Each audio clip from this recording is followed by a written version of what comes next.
পছন্দ বলে কথা, সেটা যত কষ্টই হোক করতে কিন্তু কোনো সমস্যা হয় না। যাই হোক, এমনই আমি আজকে আমার একটা পছন্দের খাবার তৈরি করব। টক না, ঝাল না, শুধু মিষ্টি। হ্যাঁ, শুধু মিষ্টি হবে।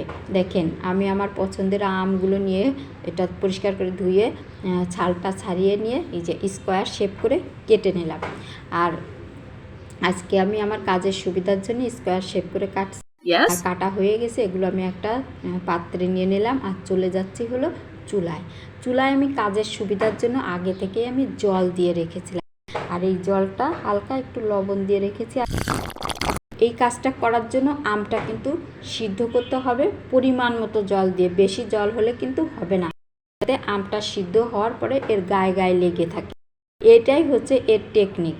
আর দেখেন, কিছুক্ষণ পরে আমি ঢাকনা খুলে একটু নাড়াচাড়া করে নিচ্ছি। আর হচ্ছে অর্ধেক সিদ্ধ হয়ে গেছে, আর কিছুক্ষণের ভিতরে সিদ্ধ হয়ে যাবে। হ্যাঁ, আজকে আমি কাঁচা আম দিয়ে একদম পাকা আমের মতো আমসত্ত্ব তরব, মিষ্টি আমসত্ত্ব। কেউ দেখেও আপনি যদি না বলেন বুঝতেই পারবে না।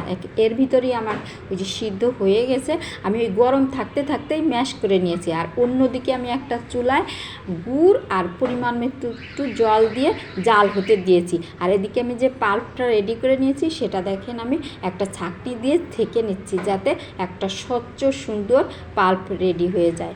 আর এটা আমি একটা পাত্রে ঢেলে নিয়েছি, যে ময়লাগুলো ছিল সেগুলো আমি ফেলে দিয়েছি। আর দেখেন, এদিকে আমি গুড়টা জাল দিতে দিয়েছিলাম, জাল হয়ে গেছে, আমার কাজটা তাড়াতাড়ি হয়ে যাবে।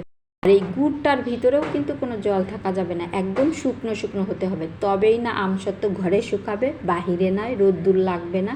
এই যে গুড়ের মধ্যে আমি আমের পাল্পটা দিয়ে নাড়াচাড়া করছি, দেখেন কত ঘন ছিল, এখন পাতলা হয়ে গেছে, কিন্তু একটু জাল দিলেই সাথে সাথে হয়ে যাবে।